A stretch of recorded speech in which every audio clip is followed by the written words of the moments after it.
اسی لیے کہا ہے لا تقربوا الزنا، یہ نہیں کہا ہے کہ کرنے کے بعد فعل، بلکہ قریب بھی نہیں جاؤ، ارادہ ہی نہیں کرو۔ اسی طرح قتل کرنے میں بھی ہے، نیت تو تھی دونوں کی، اس لیے دونوں جہنم میں جائیں گے۔ تو سر میرا سوال ہے اس پہ کہ اس پہ ایک حدیث اس پہ میں نے سنی بھی ہے کہ مطلب اللہ تعالیٰ آپ کا گناہ نہیں لکھتا جب تک آپ کوئی کام کر نہ دو۔ یہی مجھے چاہیے تھی۔ کیا یہ آفر سب کے لیے ہے؟ کیا یہ عادی گنہگار کے لیے بھی یہی آفر ہے؟ بندے تو ایسے بھی ہیں جن کے بارے میں رسول اللہ صلی اللہ علیہ وسلم نے فرمایا کہ اگر ان کے وہ اپنی عبادت سے لیٹ ہو جائیں تو اللہ تعالیٰ ان کو ان کے وقت پہ عبادت کا ثواب بھی دے دیتے ہیں۔ وہ کون لوگ ہیں؟ ایمان والے۔ ہر بندہ نہیں ہے۔ جو مومنین ہے، جو کر رہے ہیں، جو پڑھ رہے ہیں، پریکٹسنگ مسلم۔ ایسا شخص جس کی روٹین تھی تہجد پڑھنے کی، ایسا شخص جس کی روٹین تھی فجر کے بعد قرآن مجید کی 2 پارے 3 پارے تلاوت کرنے کی، ایسا شخص جس کی ایک روٹین تھی عبادت کی، بیماری آئی، وہ تہجد کے لیے نہیں اٹھ سکا، اللہ تعالیٰ فرشتے کو مقرر کر دیتے ہیں اتنا ہی ثواب لکھو جتنا کہ یہ روٹین سے یہ عبادت کرتا ہے۔ اس کی فجر کا بھی ثواب لکھ دو، اس کی تلاوت کا بھی ثواب لکھ دو، اس کے ذکر و اذکار کا بھی ثواب لکھ دو۔ کیوں؟ اب یہ کریڈٹ ہر کسی کو ملے گا؟ نہیں۔ ایسے ہی یہ جو کریڈٹ ہے نا کہ جب تک گناہ کرے گا نہیں تب تک نہیں لکھا جائے گا، کچھ تو ایسے بھی لوگ ہیں جن کا گناہ کرنے کے بعد بھی نہیں لکھا جاتا تب تک جب وہ توبہ نہ کر لیں۔ وہ کون لوگ ہیں؟ کیا ہر شخص ہے؟ نہیں۔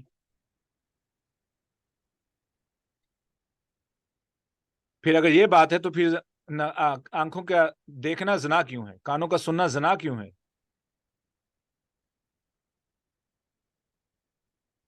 میں نے تو دیکھا ہی ہے، مجھے زنا کیوں مل رہا ہے؟ مجھے تو گناہ ملنا چاہیے، لیکن زنا کا گناہ کیوں مل رہا ہے؟ ایک عورت جو خوشبو لگا کے نکلتی ہے باہر، ہر مرد جو اس کی خوشبو سے متاثر ہوتا ہے، اٹریکٹ ہوتا ہے، اس کو زنا کا گناہ کیوں ملتا ہے اس عورت کو؟ کیوں؟ اس لیے یہ جو کریڈٹ ہے کہ گناہ کرنے پر گناہ لکھا جائے گا، یہ اس شخص کے لیے ہے جو عادی گنہگار نہ ہو، اور وہ شخص جس نے بہت ہی عرصے کے بعد شیطان کی لمبی محنت کے بعد گناہ کیا ہو۔ اللہ تعالیٰ فرماتے ہیں اس بندے کے لیے گناہ ابھی تک نہ لکھنا، مجھے پتہ یہ بندہ توبہ کر لے گا، میں نہیں چاہتا اس کی ہسٹری خراب ہو۔ سبحان اللہ۔ یہ ہر بندے کے لیے یہ کریڈٹ نہیں ہے، یہ اللہ کے ان مومنین کے لیے جو بہت زیادہ پاکیزہ ہیں، بہت زیادہ ان کی ہسٹری بہت کلین ہے، تو اللہ تعالیٰ ان کی ہسٹری کی بھی قدر کرتے ہیں۔ لیکن جو یہاں تو مسئلہ ہی عادی لوگوں کا ہے، یہ تو بیٹھے پلاننگ کر رہے ہیں۔ یہ منافقت کی ہم کیٹیگری میں آئیں گے کہ کس طریقے سے۔ اللہ اکبر۔ I hope that's enough for today. One more question if somebody wanna ask. اس کے بعد ہم سیشن کو اینڈ کرتے ہیں۔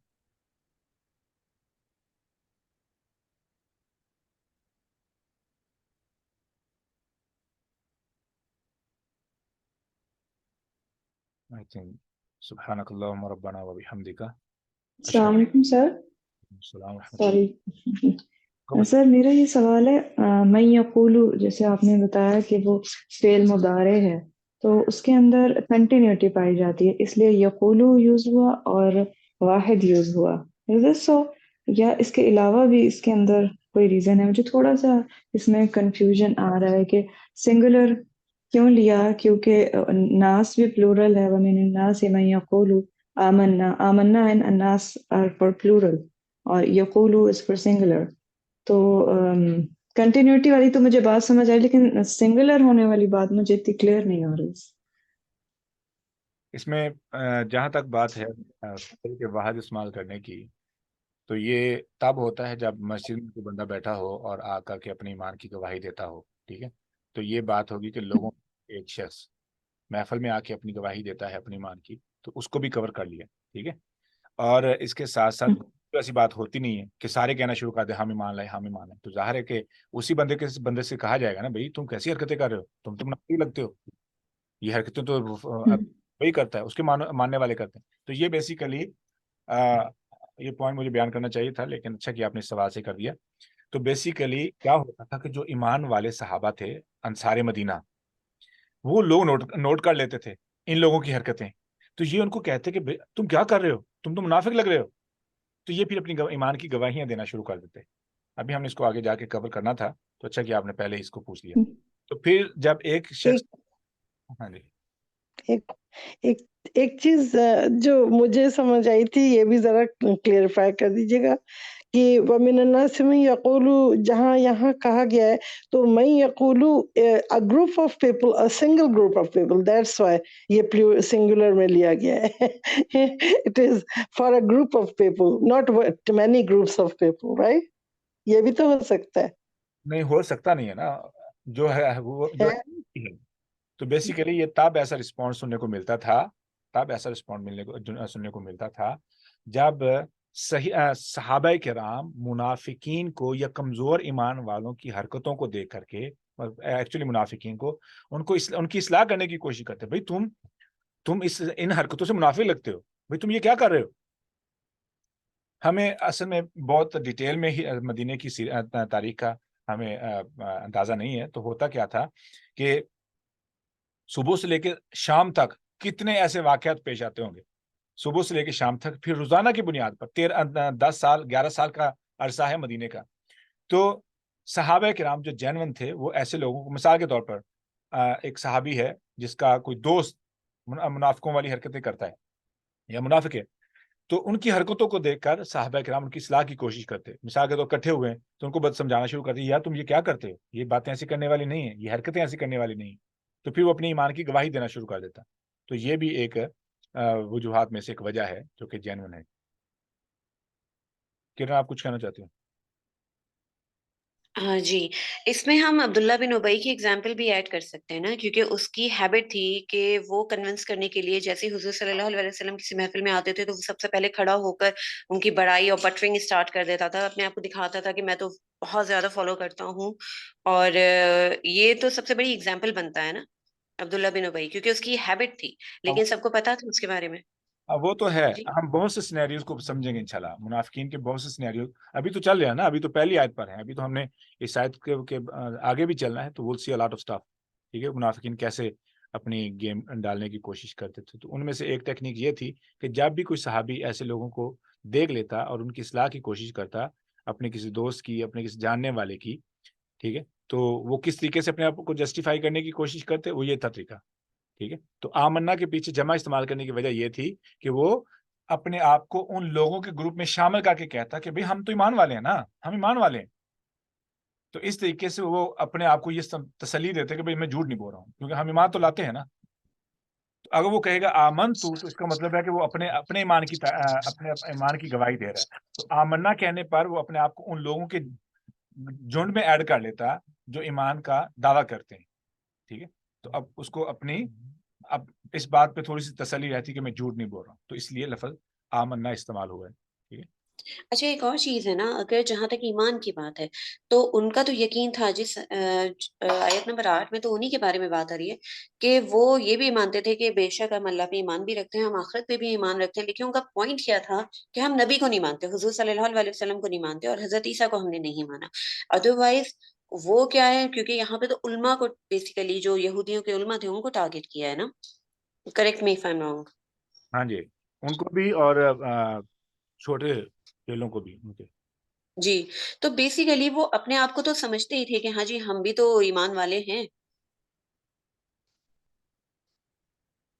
ہاں یہی بات ہو رہی ہے، آپ ٹھیک کہہ رہی ہیں. جی یہی بات ہو رہی ہے کہ جیسا آپ کو ایمان والے گروپ میں شامل کر کے اپنے ایمان کی جو ہے نا وہ گواہی دیتے. کیسے کہ ہم ایمان والے ہیں، آمن نہ ہم ایمان لائے. ٹھیک ہے، تو وہ اپنے اگر وہ یہی تو فرق وہ پوچھ رہی ہے نا کہ آمن تو کیوں نہیں کہا. ہو سکتا تھا کہ میں ایمان لایا کیوں نہیں کہا. اگر ایک شخص بات کر رہا ہے تو وہ اپنے ایمان کی بات کرتا نا کہ میں ایمان لایا. تو اپنے ایک شخص کے ایمان کی بات کیوں نہیں ہو رہی ہے، گروپ کی بات کیوں ہو رہی ہے. تو that is a point to remember کہ یہی تو بات ہو رہی ہے کہ ان کے لیے کہ وہ اپنے آپ کو گروپ جو ہے نا سائیکالوجی کے ذریعے یا گروپ کے ذریعے وہ اپنے ایمان کی گواہی دیتے، کیونکہ کوئی نہ کوئی تو ایمان والا ہے نا. وہ اپنے آپ کو ریپرزینٹ کر رہے ہیں نا، یعنی اپنے پورے گروپ کو پیچھے ریپرزینٹ کر رہے ہیں نا وہ. ہاں.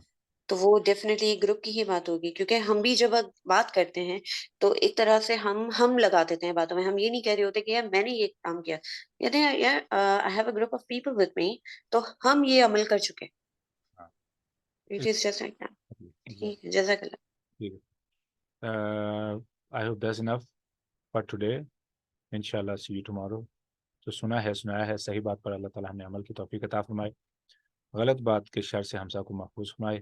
سبحانک اللہم ربنا و بحمدک اشہد ان لا الہ الا انت استغفرک و اتوب الیک.